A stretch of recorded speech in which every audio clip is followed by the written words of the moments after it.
Santos, ¿me puedes enseñar nombres de niños y niñas en maya? Claro que sí, hoy te enseñaré 5 nombres de niños y 5 nombres de niñas en la lengua maya. Iniciamos con Hunahau, que significa único rey o único señor. Hunahau, Hunahau. Segundo nombre, en este caso sería para niña, es Mayel, Mayel, Mayel, que significa perfumada. Pero si le quieres poner Mayel significaría luna perfumada.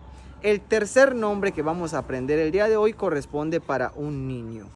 Balam-ich, Balam-ich, que significa rostro de jaguar. El cuarto nombre que aprenderemos el día de hoy es Shelha, Shelha, que significa en español brisa o brisa de mar. El quinto nombre que aprenderemos es para un niño y sería Ahaukim, Ahaukim, que significa rey solar. El sexto nombre es para una niña, que significa en español suéñame, y sería en maya Naiten, Naiten, Naiten. El séptimo nombre que aprenderemos será para un niño, y este sería Ikal, Ikal, Ikal, que sería aliento o del viento.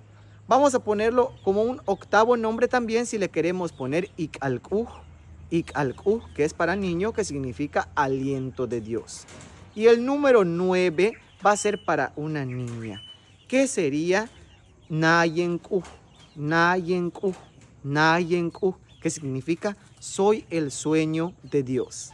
Y terminamos con el nombre de una bella niña, Sasil, Sasil, Sasil, que significa luz o claridad. Pero si le ponemos a la niña Sasilha, significa agua clara o agua limpia. Deja en los comentarios si necesitas otros nombres en la lengua maya y te los compartiré en el siguiente video. Malo, cananta, va. Bueno, cuídate.